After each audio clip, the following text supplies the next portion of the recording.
നമസ്കാരം. ഏവർക്കും pre market റിപ്പോർട്ട്സുകളിലേക്ക് സ്വാഗതം. ഇന്ന് ഏപ്രിൽ 7, 2026 ചൊവ്വ. ഇന്ന് നിഫ്റ്റിയുടെ ഈ മാസത്തെ ആദ്യ ആഴ്ചയിലെ വീക്ക്ലി എക്സ്പയറിയാണ്. ആയതിനാൽ തന്നെ ഇന്ന് മാർക്കറ്റിൽ വോൾട്ടാലിറ്റിയും എക്സ്പെക്ട് ചെയ്യേണ്ടതായിട്ട് വരും. വെസ്റ്റ് ഏഷ്യൻ പ്രശ്നങ്ങൾ രൂക്ഷമായി തന്നെ അങ്ങനെ തന്നെ തുടർന്നുകൊണ്ടിരിക്കുന്നു. ട്രംപിന്റെ ശക്തമായിട്ടുള്ള ഭീഷണികൾ കൊണ്ടൊന്നും തങ്ങളുടെ ഓപ്പറേഷനെ നിർത്തുവാനായിട്ട് സാധിക്കില്ലെന്നുള്ള പ്രഖ്യാപനം ഇറാന്റെ ഭാഗത്ത് നിന്ന് വരികയും ചെയ്തു. കൂടാതെ ട്രംപ് ഒരു ദിവസം അധികമായിട്ട് ഇറാന് നൽകിയെങ്കിൽ കൂടിയിട്ടും ട്രംപിന്റെ 15 ഡിമാൻഡുകളെയൊക്കെ അവഗണിച്ചുകൊണ്ട് വെടിനിർത്തലിനായിട്ട് ഇറാൻ തങ്ങളുടെ ഭാഗത്തു നിന്നും 10 പുതിയ ഡിമാൻഡുകൾ ഉയർത്തുകയും ചെയ്തു. ആയതിനാൽ തന്നെ നിലവിലെ സാഹചര്യം അനുസരിച്ച് ട്രംപിന്റെ ഡെഡ്ലൈൻ അവസാനിക്കുവാൻ ഏതാനും മണിക്കൂറുകൾ ബാക്കി നിൽക്കെ ഒരു ഡീലിലേക്ക് എത്തിച്ചേരാനുള്ള സാധ്യതകൾ വിരളമാണ് താനും. എങ്കിലും യുദ്ധമായതിനാൽ തന്നെ എപ്പോൾ വേണമെങ്കിലും കാര്യങ്ങൾ മാറിമറിയുകയും ചെയ്യാം. എന്നാൽ അതേസമയം ട്രംപിന്റെ ഭാഗത്തു നിന്നും നാളെ ഇറാനെ പിടിച്ചടക്കുമെന്നുള്ള പ്രഖ്യാപനമാണ് വരികയും ചെയ്തത്. അതിനാൽ തന്നെ ഇന്ന് വെസ്റ്റ് ഏഷ്യയുമായി ബന്ധപ്പെട്ടുള്ള ഡെവലപ്മെന്റ്സുകളൊക്കെ കീനായിട്ട് തന്നെ വാച്ച് ചെയ്യേണ്ടിയും ഇരിക്കുന്നു. യുഎസും ഇറാനുമായിട്ട് 45 ദിവസത്തെ വെടിനിർത്തലിന് ഒരു കരാർ പരിഗണനയിലുണ്ടെന്നും എന്നാൽ പ്രസിഡന്റ് ട്രംപ് ഈ നിർദ്ദേശങ്ങളിൽ ഒപ്പുവെച്ചിട്ടില്ല എന്നും യുദ്ധം തുടരുകയാണെന്നും വൈറ്റ് ഹൌസ് സ്ഥിരീകരിക്കുകയും ചെയ്തതായിട്ട് AFP റിപ്പോർട്ട് ചെയ്യുകയും ഉണ്ടായി. കാരണം ഇന്നലെ 45 ദിവസത്തെ വെടിനിർത്തൽ കരാറുമായി ബന്ധപ്പെട്ടുള്ള ന്യൂസ് വന്നപ്പോൾ ആധികാരികമായിട്ടുള്ള സ്ഥിരീകരണം ഒരു കോണിൽ നിന്ന് പോലും വരികയും ചെയ്തിരുന്നില്ല.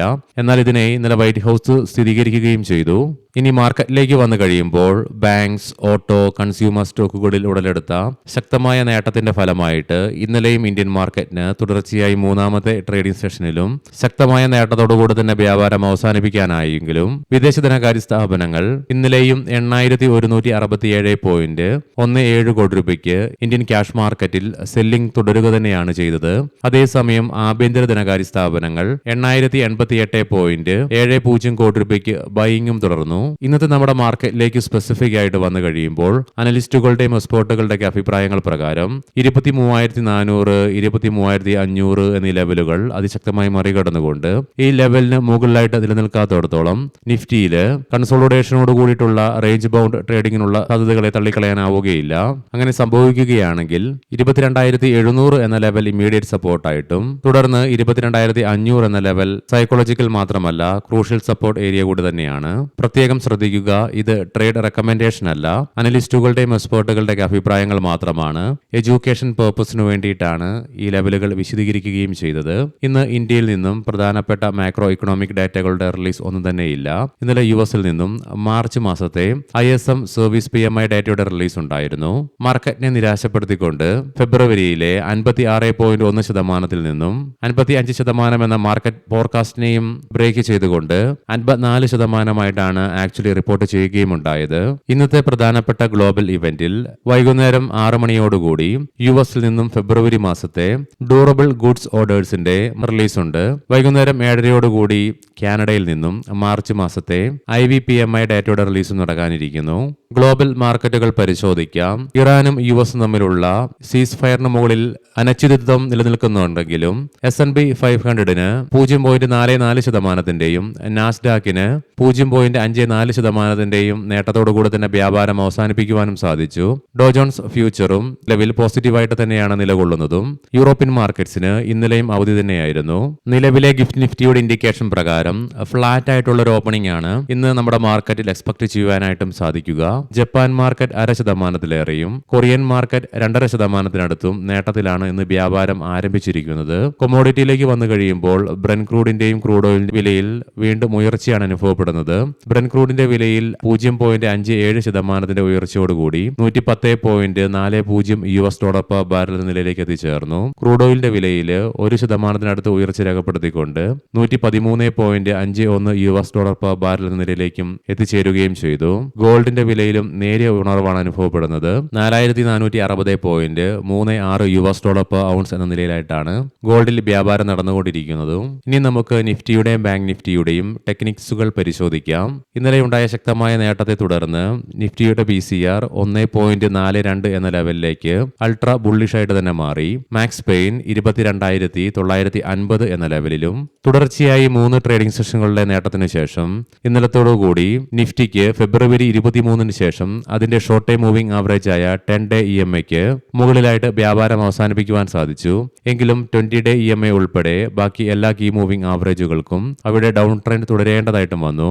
RSIയിലും ഉയർച്ച രേഖപ്പെടുത്തിയതിനെ തുടർന്ന് 40 എന്ന ലെവലിലേക്ക് മുകളിലേക്ക് ഏട്ടം എത്തിച്ചേർന്നു. വീക്കിലി ഓപ്ഷൻസ് ഡാറ്റ പ്രകാരം 23,500 എന്ന സ്ട്രൈക്കിലാണ് കോൾ സൈഡിൽ ഏറ്റവും കൂടുതൽ ഓപ്പൺ ഇൻട്രസ്റ്റ് കാണുവാനായിട്ട് സാധിക്കുക.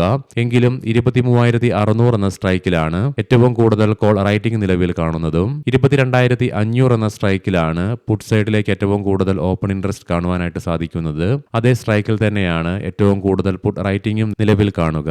ബാങ്ക് നിഫ്റ്റിയുടെ PCR 0.87 എന്ന നിലയിലും മാക്സ് പെയിൻ 53,000 എന്ന ലെവലിലുമായിട്ട് നിലകൊള്ളുന്നു. ബാങ്ക് നിഫ്റ്റിക്ക് അതിന്റെ ഷോർട്ട് ടൈം മൂവിംഗ് ആവറേജ് ആയ 10-day EMAയുടെ തൊട്ടു മുകളിലായിട്ട് വ്യാപാരം അവസാനിപ്പിച്ച് നിലകൊള്ളുവാനുമായി നിഫ്റ്റിയുടേതുപോലെ തന്നെ ബാങ്ക് നിഫ്റ്റിയുടെ RSIയും 40 എന്ന ലെവൽ മറികടക്കുകയും ചെയ്തു. മന്ത്ലി ഓപ്ഷൻസ് ഡാറ്റ പ്രകാരം 54,000 എന്ന സ്ട്രൈക്കിലാണ് കോൾ സൈഡിൽ ഏറ്റവും കൂടുതൽ ഓപ്പൺ ഇൻട്രസ്റ്റ് കാണുവാനായിട്ട് സാധിക്കുക. അതേ സ്ട്രൈക്കിൽ തന്നെയാണ് ഏറ്റവും കൂടുതൽ കോൾ റൈറ്റിംഗും നിലവിൽ കാണുക. എങ്കിലും 52,000 എന്ന സ്ട്രൈക്കിലാണ് പുട്ട് സൈഡിലേക്ക് ഏറ്റവും കൂടുതൽ ഓപ്പൺ ഇൻട്രസ്റ്റ് കാണുവാനായിട്ട് സാധിക്കുന്നതും അതേ സ്ട്രൈക്കിൽ തന്നെയാണ് ഏറ്റവും കൂടുതൽ റൈറ്റിംഗും നിലവിൽ കാണുന്നതും. ഇനി നമുക്ക് ഇന്നത്തെ പ്രധാനപ്പെട്ട ചില സ്റ്റോക്കിംഗ് ന്യൂസുകൾ പരിശോധിക്കാം. മുൻകൂട്ടി ഓർമ്മിപ്പിച്ചുകൊള്ളട്ടെ, ഇത് ഒരു ബൈ ഓർ സെൽ റെക്കമെൻഡേഷൻ അല്ല. Jubilant Food Works quarter business അപ്ഡേറ്റില് ഇയർ ഓൺ ഇയർ ബേസിസില് കമ്പനിയുടെ കൺസോളിഡേറ്റഡ് റവന്യൂവില് 19.1% ഉയർച്ച രേഖപ്പെടുത്തിയപ്പോൾ സ്റ്റാൻഡ് അലോൺ റവന്യൂവിലും 6.2% വളർച്ചയും രേഖപ്പെടുത്തി. PC ജ്വല്ലർ ക്വാർട്ടർ ബിസിനസ് അപ്ഡേറ്റില് കമ്പനിയുടെ സ്റ്റാൻഡ് അലോൺ റവന്യൂവില് 32% വർധനവ് രേഖപ്പെടുത്തി. കൂടാതെ സംയുക്ത ഒത്തുതീർപ്പ് കരാറിന്റെ നിബന്ധനകൾ പ്രകാരം കമ്പനി അതിന്റെ കുടിശ്ശിക കടം 23% കൂടുതൽ വിജയകരമായിട്ട് കുറക്കുകയും ചെയ്തു.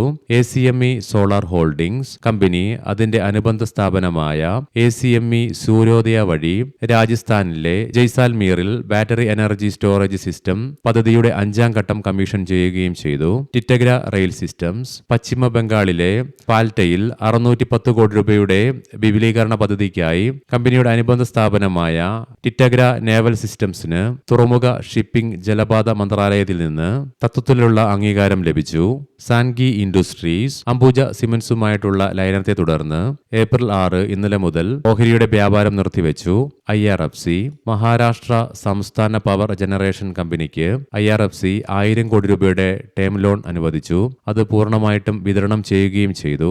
ബജാജ് ഫൈനാൻസ് 2026 ഏപ്രിൽ 29 ബുധനാഴ്ച ക്വാർട്ടർ 4 റിസൾട്ട് പരിഗണിക്കുവാനും അംഗീകരിക്കുവാനുമായിട്ടും കൂടാതെ ഡിവിഡന്റിന്റെ തീരുമാനമെടുക്കുവാനും വേണ്ടിയിട്ടും കമ്പനിയുടെ ബോർഡ് മീറ്റിംഗ് ചേരും. NCC ഗുരുഗ്രാം പദ്ധതിക്കായി 488 കോടി രൂപയുടെ ഓർഡർ കമ്പനിക്ക് ലഭിച്ചു.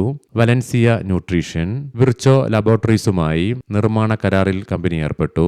ഏവർക്കും നല്ല ഒരു ട്രേഡിംഗ് ദിനം ആശംസിക്കുന്നു. വൈകുന്നേരം പോസ്റ്റ് മാർക്കറ്റ് റിപ്പോർട്ട്സുമായി കണ്ടുമുട്ടാം. നന്ദി, നമസ്കാരം.